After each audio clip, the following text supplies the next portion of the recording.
Buenos días. Primero que nada, muchas gracias a la Comisión de Derecho de Salud del Colegio de Abogados por la invitación, en especial a la licenciada Karen Vargas y al licenciado Román Navarro.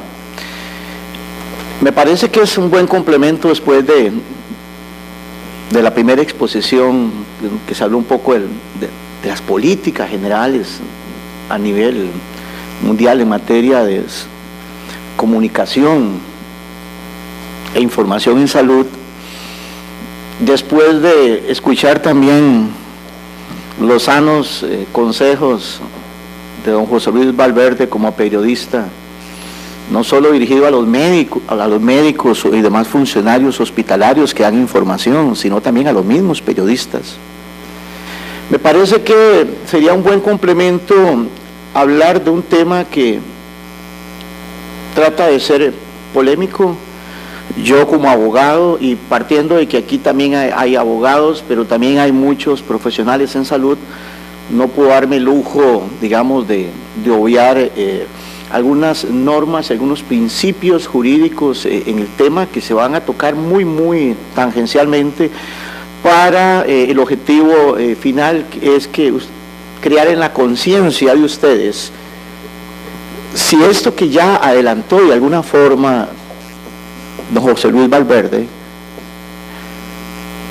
de cuál debe ser el verdadero fin de una información periodística en salud, si el interés público o el morbo, y sobre todo cuáles son las posibles acciones que tiene la víctima frente a una situación de estas.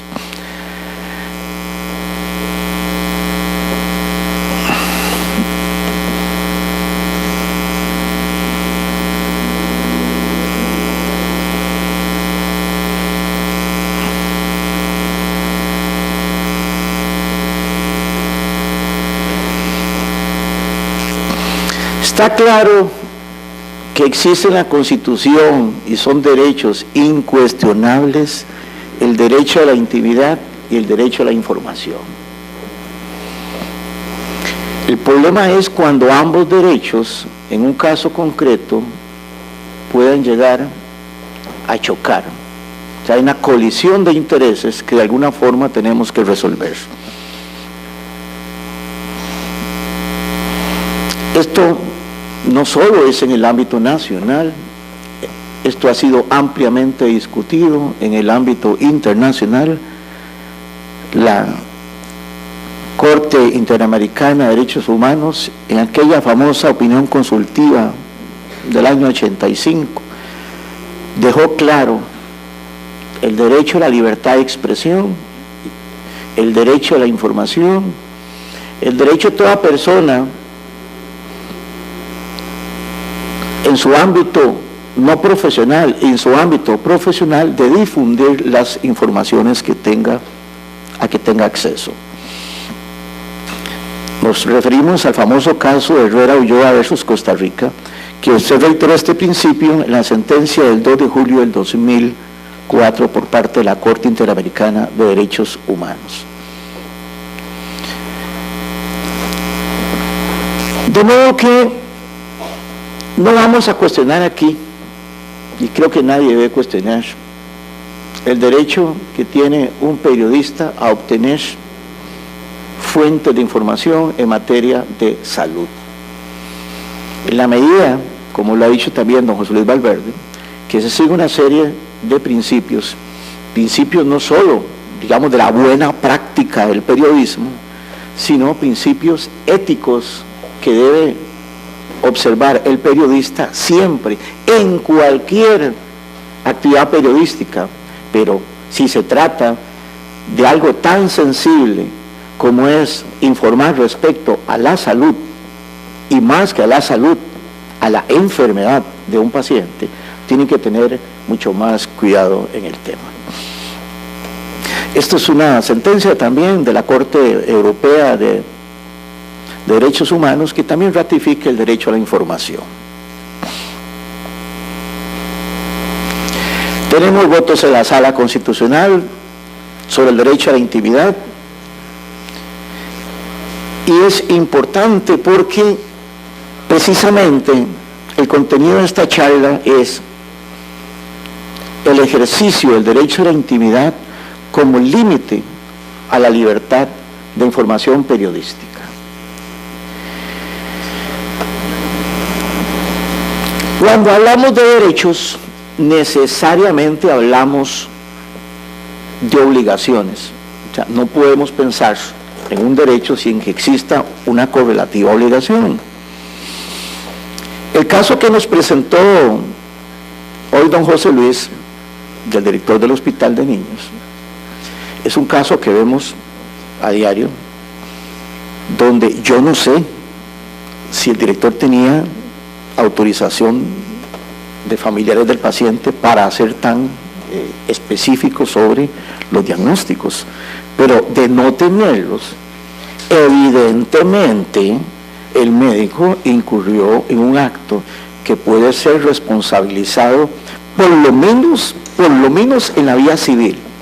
Por lo menos en la vía civil hay una violación, en caso de no obtener el consentimiento, clara al derecho a la intimidad de la persona, y eso puede generar indemnización en el caso de paciente que sobrevive a favor del paciente, en el caso de paciente muerto a favor de los familiares del paciente.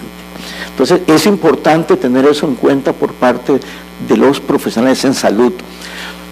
No solo hablamos de aquellos que tienen cargos de jefatura, como este caso, sino de los propios médicos, cuando salen ya fuera de sus oficinas, consultorios, y pueden ser tentados por un periodista que sabe que tiene una información relativa al estado de la salud del paciente.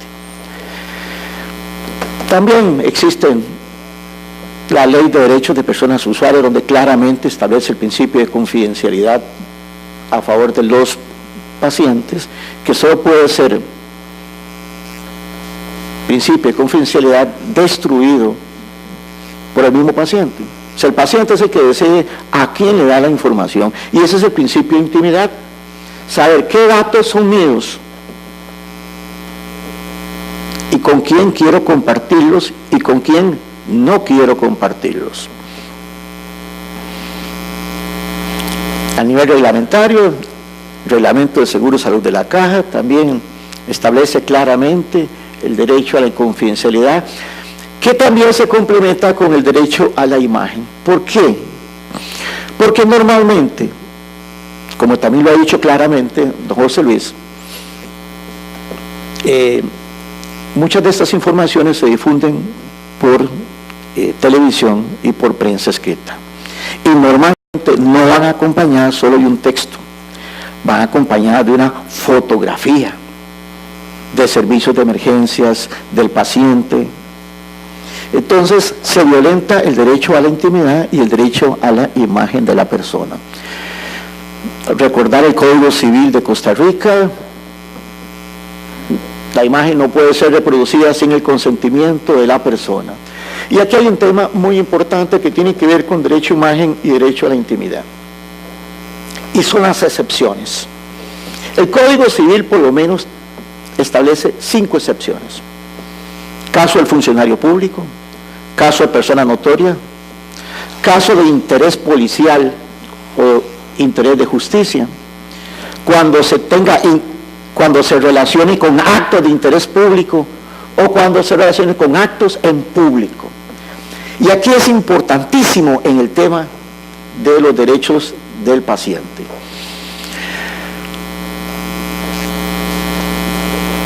¿Por qué digo que es importante? Porque hay un tema muy concreto que yo quisiera poner en discusión. Y es, porque yo no veo ninguna complejidad desde el punto de vista jurídico. Si el médico, el director médico, difunde un diagnóstico de un paciente sin el consentimiento suyo, ese acto es totalmente reprochable, y este acto da lugar a la responsabilidad civil. Me parece que jurídicamente no tiene ninguna complejidad. El problema es, ¿qué pasa cuando el paciente es un personaje político? ¿Qué pasa cuando el paciente es un personaje notorio?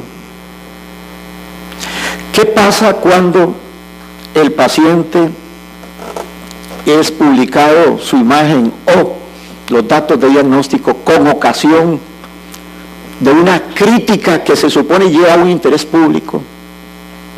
¿Qué pasa cuando el paciente se hace paciente en público? Por ejemplo, ahora vamos a ver un infarto de un jugador en pleno partido de fútbol. Se convierte paciente en público. Entonces, el convertirse paciente en público da derecho a que se le respete el derecho a la intimidad. O sea, esa es una excepción para decir no existe el derecho a la intimidad. O cuando se trata de un personaje político. Son temas que me gustaría compartir porque son temas muy concretos. Es importante establecer también a nivel de la Constitución, la interpretación correcta de la Constitución es que el acceso a la información de periodistas o no periodistas siempre va a tener un límite. Y son los derechos individuales a la privacidad, a la intimidad, al respeto, a la dignidad de la persona, en este caso de un paciente. Esto ha sido claramente delimitado por la Sala Constitucional en el voto que hemos citado aquí, el 1026-94.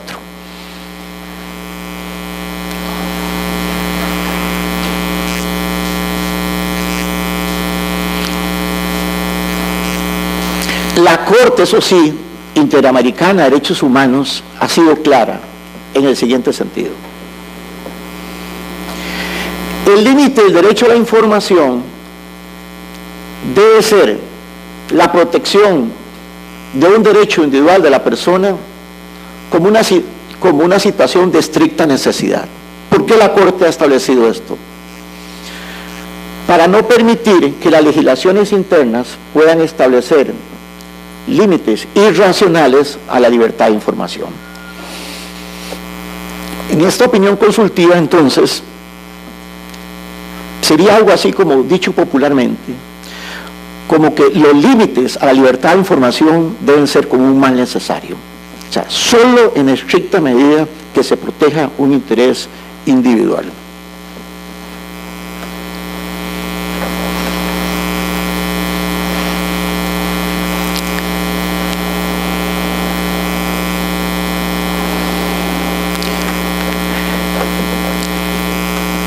Es importante entonces, y en esto coincido totalmente con don José Luis, el derecho a la información debe tener un fin, y es el interés público, no el morbo público.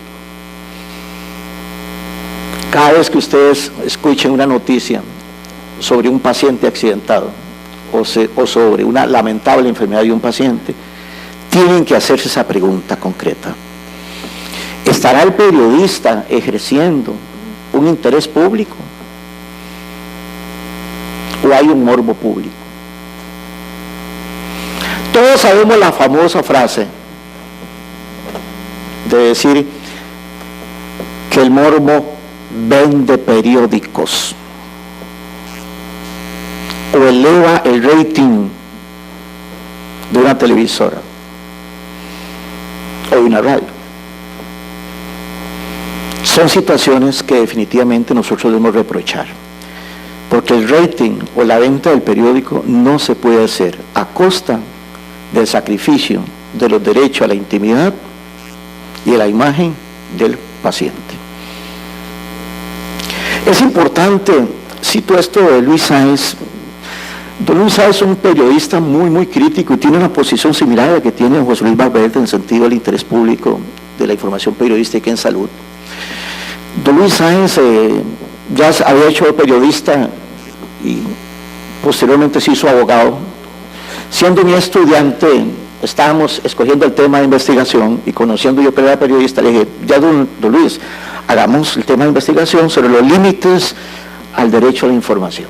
Y precisamente se ha dedicado a este tema, por si alguien quiere profundizar en esto, don Luis tiene una serie de artículos que los puede ilustrar en el tema.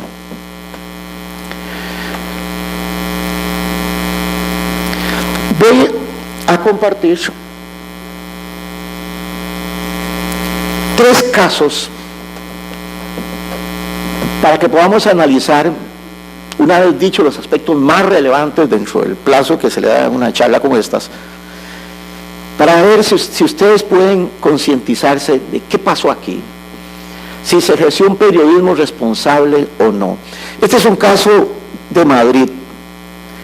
La presidenta de la Comunidad de Madrid es internada en un hospital porque le descubrieron una pelotita ahí en uno de los senos, y entonces ahí va la noticia.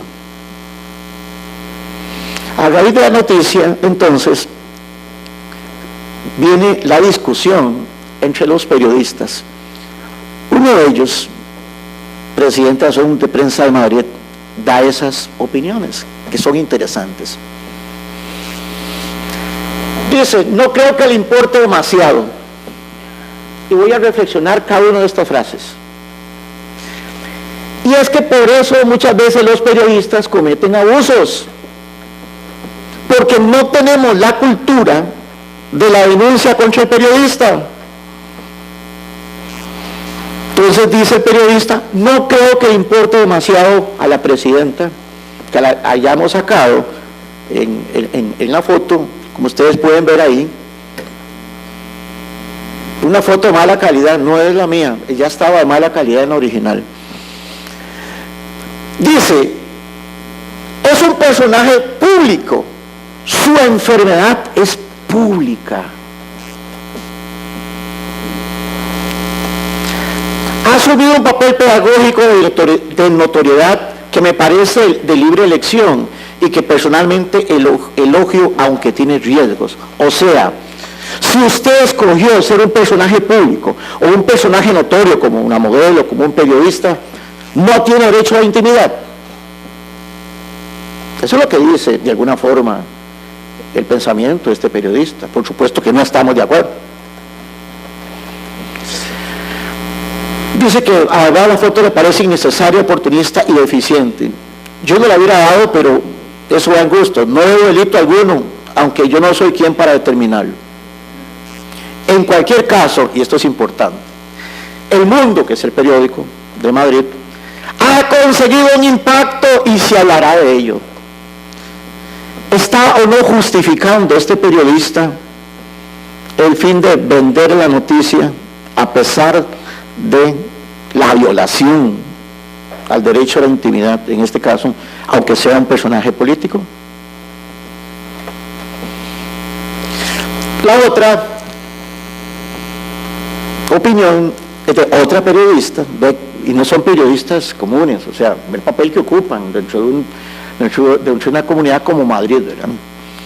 Me parece difícil hacer compatible el interés de la información de la que no es dueño el periodista, hasta ahí está bien, el ser un derecho del ciudadano que establece la Constitución a su vez la competencia entre los periodistas y los medios de comunicación entre sí, y por encima de todo la ética. Todos estos elementos tenemos que hacerlos compatibles y que de ahí salga una información que interese. Este párrafo es perfecto, yo diría, hasta ahí, si lo hubiera cortado, qué buena opinión. Pero dice, el periodista y el medio de comunicación tiene la capacidad de evaluar y decir qué publica o qué no publica. Entonces aquí vamos al principio de la no censura previa. Entonces, el periodista publica lo que quiere y va a responder posteriormente. Eso es lo que está diciendo, y es cierto, en nuestros países no existe la censura previa. Porque al final es el medio el que decide, ya no es el periodista, es el medio, o sea, el director del periódico el que decide, situación que aquí es muy común, ¿verdad? Incluso contra el criterio del periodista. En este caso la fotografía no aporta demasiado porque ya se sabía que Esperanza Aguirre, que es la presidenta de la Comunidad de Madrid, iba a ser operada. Entonces, porque la información ya se sabe, se puede violentar el derecho a la intimidad. Además, la presidenta no ha ocultado ningún detalle sobre su enfermedad. La foto no es necesaria, aporta poco, pero tampoco creo que la fotografía invade en exceso la intimidad de Esperanza Aguirre, que repito, no ha ocultado su problema y es un personaje público. Vuelve a decir, si es personaje público, no existe entonces derecho a la intimidad. Yo no estoy de acuerdo con ese criterio. Dentro de uno de los artículos de don Luis Zumbado cita este ejemplo, ya es costarricense, que me parece importante. Un joven en el 97 se lanza al tercer piso del San Juan de Dios, muere, todos los periodistas publican esa noticia, nombres y apellidos, y publican que era enfermo terminal y portador del SIDA. Pregunta, ¿tenía derecho el periodista a la información de que era portador del SIDA y era enfermo terminal? ¿Había interés público en la comunidad costarricense de conocer esos datos?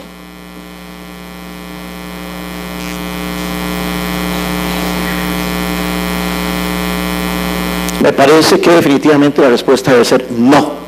Por lo tanto, se ha violentado en este caso el derecho a la intimidad. El periodista podría ser responsable por ese hecho. Y termino pidiéndole que me pongan el video para que ustedes analicen ya una situación, sobre todo, bueno, los que me conocen saben que me gusta mucho la actividad deportiva, específicamente el fútbol, y escogí un video donde, con ocasión precisamente de un jugador que muere, tal vez si lo podemos ampliar. Pongan atención sobre todo en la última parte de la noticia. En el último tiempo, porque impacto mundial generó la muerte de un futbolista en un partido de segunda división italiana. Fíjense que el muchacho tenía 25 años, se llamaba Pier Mario Morosini y murió en la misma cancha, jugando, desatando la desazón y el impacto entre sus compañeros y la gente que estaba en el estadio. Miren.